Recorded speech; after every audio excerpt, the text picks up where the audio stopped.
But I'd like to share with you the happiness of Valentine. Kami ni Mrs. I think I missed being with her only once on Valentine's Day, and that was when I was still a junior Navy officer. I was somewhere in the south of the Philippines patrolling, pero mula na kami kinasal. Palagay ko, wala akong na-miss na araw ng Valentine's Day na hindi kami magkasama. Kaya dapat tunahin. We'll be celebrating our 39th wedding anniversary this year. Kaya, panahon na lang, malapit ko lang mahabol si Primi na sa kanyang pag-celebrate ng golden wedding anniversary. Nag-golden na ba kayo? Nag-golden na kayo? Hindi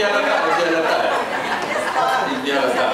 So, Valentine is a day for the hearts, and I would like to share your happiness and your feeling of romance on this very special eve of Valentine's Day. And of course, tomorrow is the big day. Kaya maghanda tayo mga kalalakihan for tomorrow. Save our energy for the big day tomorrow. Now, I'd like to take this opportunity also to speak now as your congressman in the 2nd District of Parañaque. And maybe give a little report. Well, first of all, following your mandate, following your order to me, I have maintained my perfect 100% attendance in the session of the Congress. Hindi ako absent to Robles mula na maging congressman noong 1992. This is now my 5th term. Dalawa na lang ang congressman in the House of Representatives with that perfect attendance. Yung isa, si Congressman Raul Del Mar of Cebu City. Nagbabantayan kaming dalawa to make sure na ma-maintain namin yung perfect attendance namin. I also have some quantitative targets, and one of them is the school building project, my school building program. I know that the public school building program is probably not very relevant to those of you who live in PL, kasi bihira sa inyo, siguro ang merong anak na nag-aaral sa mga public school natin. But I'm happy to report to you that I have maintained also my goal of establishing the record of having constructed the most number of school buildings in the history of Parañaque. And this is continuing. And one of them is, of course, the Masville High School building and the Masville Elementary School building in one of the depressed areas of our barangay BF.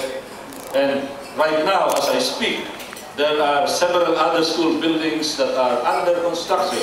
San Antonio Elementary School, Dr. Arcadio Santos High School, San Agustin Elementary School, and several constructed in Barangay Don Bosco, and this is the F. Cerrado Elementary School. Kailangan kasi itong school building na ito. Another quantitative goal that I have is the concreting of streets.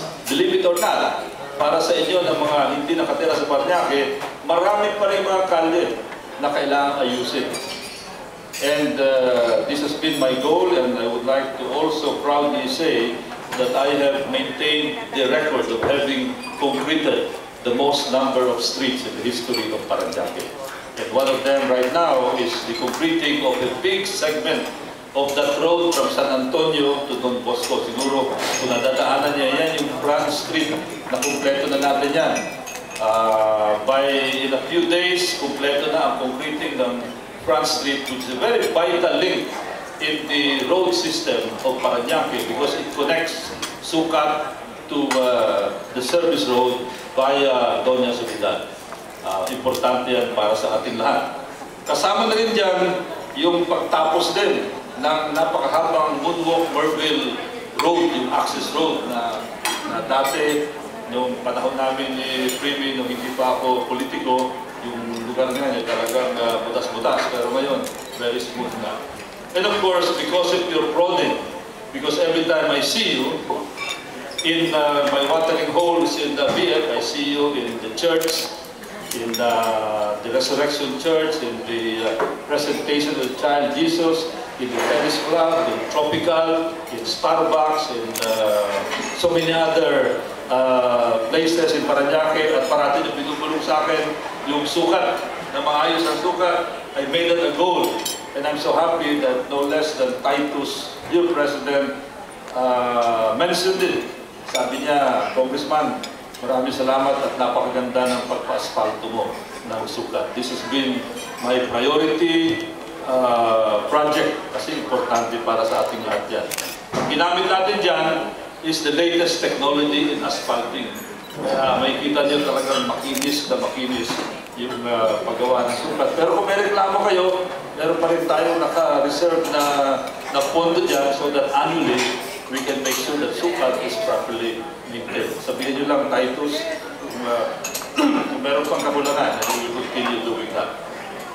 The other one is the service road. I remember when I was elected back to the Congress in 2004, isa rin yan sa mga binubulong niya sa akin, yung service road, kasi marami ng truck ng mga lugar. And I said, huwag kayong mag-alala, maswerte ako na ang Secretary of Public Works ay nagkataong klase ko sa Philippine Military Academy, si Jude F. Dani. Kaya madalas ko makausap, and true enough, with that kind of a bond, with that kind of a friendship, nabigyan na ng priority yung ating service road. Ngayon, ang service road natin ay talagang first class na. Napakaganda ng pagpa-semento dyan. And I think all of us should thank, pag meron tayong pagkakataon, if you get to see him, let us thank Secretary Jude F. Dani of the Department of Public Works and Highways for giving our service road the correct priority. Kaya kahit na wala si Jude F. Dani rito, parapakan natin si Jude F. Dani. Kanina binanggit doon sa presentation na napakaganda. I understand it's even made in Singapore. With photography done by no less than Titus. Yung inyong audiovisual presentation, nakita ko yung creek. Again, because of the representation of Father Rolly, the parish priest in the church in Bay Street, pinaayusin natin yung creek doon sa, kung hindi nyo nakikita yan, minsan hindi nyo napapansin, malaki na po ang hukay dyan, pinalalim natin, at nagkaroon tayo ng riprapping dyan sa creek na yan. But that creek is quite a long creek, so it's a massive infrastructure project, and it will take me a little time to really complete that project. Bukod dyan, meron tayong ongoing covered court projects. I am now into setting a new record. Baka hindi nyo pa nabibilang yung mga covered court na pinagagawa ko doon. Pag natapos yan, ay